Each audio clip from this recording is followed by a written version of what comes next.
Alan Ritchson isn't just breaking bones on screen, he's breaking stereotypes off it. Watch how the Reacher star calmly dismantles atheist interviewers with nothing but steady faith and clear conviction, starting with the debate with Bill Maher. That it boils down to, and I admit, I believe that that kind of magic is real. And if it works for you, I'm thrilled. Totally. As long, but so did Paul. No. So you can't say that he wasn't a real historical figure. This Paul man, was a historical Paul figure. was undeniably a yes, historical but not figure. a, but not he a died, contemporary of Jesus. sort of.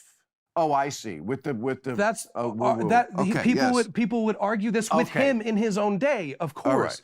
Right. His own not peers. not by our not by those standards right. of apostleship, but I would say that he was because of that interaction.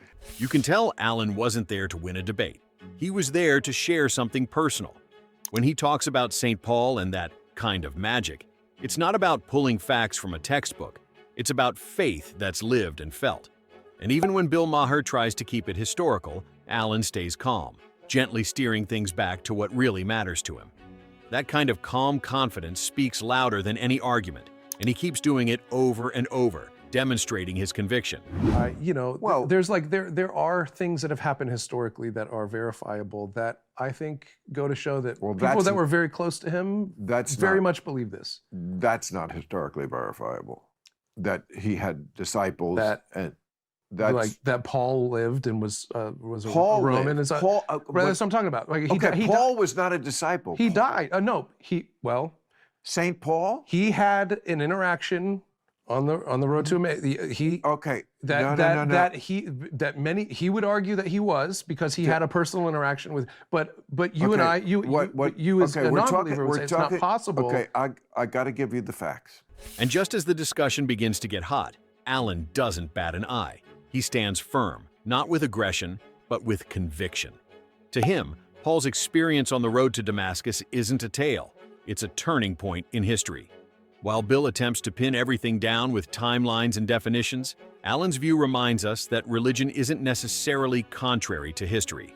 He's not attempting to fill every academic checkmark. He's testifying to something that fundamentally changed his way of seeing things. And that's what gives it power. It's in that same spirit that the discussion turns in an unexpected direction. One that's not so much about facts, but about awe. Jesus dies in 33 AD. Paul was writing in the 50s. He was Saul of Tarsus. Yes. He had a vision on the road to Damascus. It was a cross in the sky. He never met Jesus. And in fact, one of the things that's so iffy about the Gospels is that the Gospels, which are written 20 years after St. Paul was writing, know way more about Jesus than Paul does. The voice that he was talking to. So you have to believe in magic. You have to believe in magic for it to be true. Great. I accept that. I accept it too. I accept that you have to believe in magic. And I admit, I do believe in magic. The voice he was talking to said, "Why do you persecute me?" And he was trying to kill Christians. This part was something else. Bill Maher tried to come in swinging with timelines and textbooks, but Alan brought it right back to the heart of the matter when he said, "You have to believe in magic." It wasn't sarcasm. It was sincerity. He wasn't trying to win on paper. He was inviting people to see that some things don't fit into clean facts and dates. And when Bill admitted he believes in magic too, that was a quiet moment of common ground, more powerful than all the back and forth. And just when you think the conversation might stall, it deepens. But unique. In fact, it's stolen. The number of gods who came before him who were born on December 25th, really, had disciples, were crucified or something on a tree, and then came back to life. Even Genesis, like even the very first story in Genesis, the second line, talking about the Spirit hovered over the water, this chaos waters, that myth was absconded from, early Eastern. The flood. So, but the thing that makes it different is there's a twist on every one of them that orients us towards, I think, a seed of truth that is worth. What Alan said really stuck with me. This notion that even if stories repeat one another across cultures, it doesn't invalidate the truth, it points to it. Perhaps the repetition isn't theft, it's recognition. As if the world's been attempting to find sense in the same lore, but in different ways. But the turn in the Jesus narrative? That's what makes it worth clinging to. Not another myth, but something that makes the old patterns intimate, redemptive, and alive. Sure, this life is shit, but let me tell you something. You're going to inherit the kingdom of heaven, And who's going to do that? The meek, the losers. Yeah. The losers are going to get. Right. Now, Nietzsche said this message was very bad for humans because it was telling you the strong don't win, and that, of course. Well, not only that, but that Earth is not our home. Here's the problem. That what? That Earth is not our home. That our home is somewhere else in heaven, right? And so we can take a dump on Earth, right? Because it's not. This isn't one for us because we're waiting for the better place, right? Exactly. But that is also not the message. The message is that the kingdom is coming to us. That heaven is coming here. That our restoration, our salvation, and our heaven is earth, that we're earthly creatures made for this place, and that this resurrection will take place on earth. That's a fascinating contrast. Bill frames Christianity as selling a cosmic consolation prize, suffer now, party later, while Alan flips the script, saying it's not about escaping earth, but redeeming it. He argues that resurrection isn't about floating off to heaven, but about heaven coming here, because we're not built for clouds and harps, we're built for dirt and gardens. In a nutshell, Christianity's not about taking Earth away. It's about reviving it. And just when you think Alan's finished redefining the familiar, he goes one deeper, questioning the very concept of how we've defined faith itself. Subservient manifestation to the spirit manifestation. That's hard. It's hard for people to understand. But that also is right. If you deny that, you are not a Christian. Right. The Trinity is the very core. Stick with your brand, exactly. It is the very core. That's exactly. So you must again. That's what I'm saying. You must believe in this kind of magic. When Frank does his thing, I'm like, you have to do that to you're the Pope. You got to be, that phrase, more Catholic than the Pope. Right. Nobody should be. Alan really put it down plain there. Faith has nothing to do with nice morals or Sunday church. It's about believing in something bigger, something that doesn't always make sense to the world. When he said, you can't really call yourself a Christian without believing in the Trinity, he wasn't gatekeeping. He was just being honest about what the faith stands on. And the fact that Bill concurred, even if only in spirit, indicates that inwardly, some truths are louder than doubt. But what struck me most was the way Alan did not turn faith into a weapon.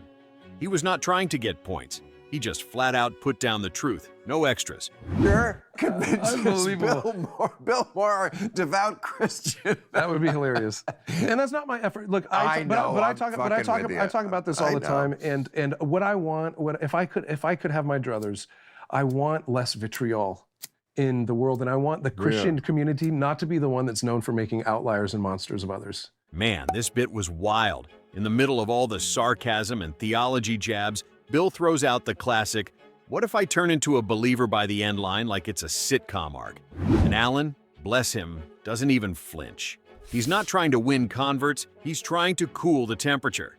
You can tell he's tired of seeing faith weaponized like a Twitter rant with holy water. His vibe wasn't, "Let me save you." It was more, "Can we please stop turning belief into a battlefield?" Honestly, it hit. We need less crusading and more decency. Faith doesn't have to be a sledgehammer. It can just be a damn light. And just when the noise could have taken over, Alan brings it back to something real, something grounding. The problem that I have with most Christians today, and I talk about this openly a lot, is that it misses the point. I mean, you can get hung up in the weeds about document Q or whatever you want to talk about with where this stuff comes from, but the point is very simple. You've got somebody who claims to be the Messiah pointing the way towards a whole radically different new way to love. And that's through self-sacrificial care of your neighbor. Very true. And when you talk about just that. He hit something really deep there. In a world where individuals debate Bible verses and timelines of history, he reminded us of the essence, love. Not any type of love, but that which sacrifices itself, even to the point of death.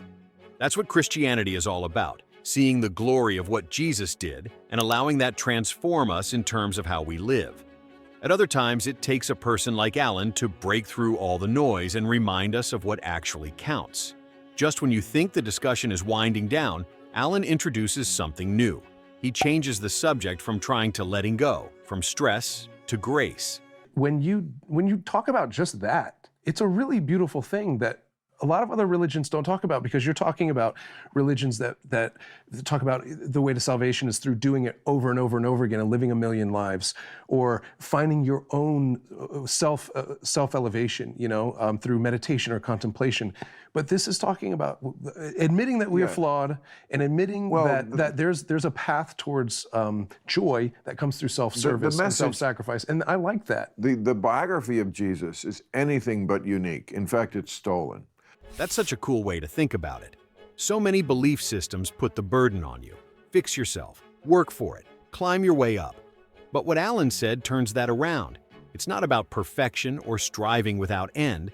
It's about owning up to being a mess. And somehow, that truth opens the door to grace. And the fact that joy plays a role in that salvation isn't this heavy, guilt-ridden process, but something that brings peace and light, honestly, that's a kind of hope we could all use more of. Then, out of nowhere, Alan shifts gears. It's no longer just about personal faith.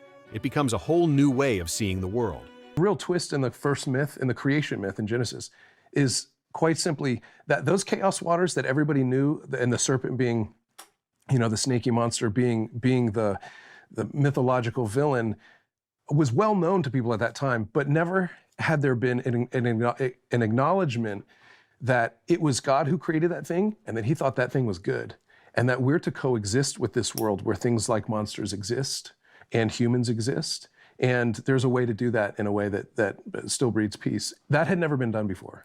Most of us might have never heard the Genesis story talked about like that the chaos, the monster, was created on purpose and even called good. It's such a different lens. We're so used to thinking peace means getting rid of the bad, but this flips it. Maybe real peace is learning to live with the hard stuff, not in fear, but with understanding. That changes the way I see the world, honestly. It's not about pretending everything's perfect. It's about choosing peace even when the monster's still in the room. It made me sit back for a second, like maybe peace isn't about fixing the world, but making peace with living in it. And just when that thought settles, Alan takes it even deeper. I benefit greatly from having a model for me for what I think the highest ideal of love is, which, like I said, is a self-sacrificial love. Right. I'm totally down with that. That's it. Yeah. I just don't think he's God.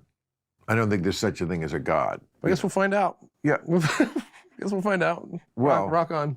Like, I do. I'll name it, but well, that's kind of. But I know that's not for everybody.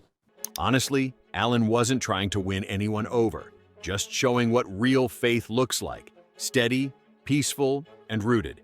No need to argue, just a quiet, "We'll see." That kind of strength speaks for itself. It's easy to admire someone's faith when the cameras are off, but when they're on and the pressure's high, that's when you really see what's holding someone together. And with Alan, you can tell it's not just talk. And speaking of strength, wait till you hear what he shares in another interview with Christian Huff on the 4-8 Men podcast about how he stays grounded in the chaos of fame. Conscientious about what's going in. We have a tendency of becoming, rather vitriolic towards one another, and I think Christians especially are easy to point to when we become anything but those fruit bearers. So I see so much division between us, and so much responsibility on the church to really be salt and light. So I think a solution is really to remind ourselves constantly of what that fruit looks like. And when we do, and we see those difficult definitions of love that Paul gives us, patient, kind, does not envy, does not boast, is not proud, does not dishonor others, is not self-seeking, is not easily angered, keeps no record of wrong, does not delight in evil. It's an impossible definition to adhere to. It's impossible. Yeah. The calling is, it is not without divine help that we can't arrive at that place, but it's what we're called to. And when we don't look like that, at least within the church, I think that looking outside the church and criticizing or judging anybody outside the church is prohibited, in my opinion. But that moment really stuck with me. Alan laying it out so plainly, like we're all kind of primed to lash out unless we're actively paying attention to how we're showing up. And yeah, Christians catch a lot of heat when they don't look anything like the thing they preach, and honestly, sometimes it's deserved. But Alan isn't on some high horse. He's saying none of us can get it right on our own.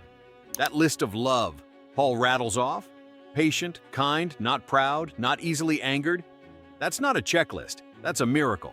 And if you think you can pull that off without something bigger than you helping, you're either lying to yourself or haven't tried it. It felt like a call to get real, with ourselves, with each other, with the whole point of why any of this matters. Not performative purity, but actual transformation. I pray about it a lot. I think I've been very lucky, especially in the last few years, where I've been more aligned with my faith. Things are sort of happening for me in a way that allows me to be at home more, that allows me to be, spend more time with my family or with things that really matter. It's easy to think people in the spotlight have it all figured out, but hearing Alan talk about praying just to stay grounded, that's real. Balancing faith with a nonstop schedule isn't clean or easy, but he doesn't give up on it. And when he talks about divine timing, those little moments that line up just right, I've felt that too. It's not always loud, but it's there if you're paying attention. It's the kind of honesty you don't hear enough, like someone admitting they're still in the thick of it, not speaking from the mountaintop, but from the climb. That really hit home for me. It's easy to think people in the spotlight have it all figured out. Well, I think it also comes down to, we do recognize where we are, often enough to say, like, who am I to say something? Yeah. Yeah.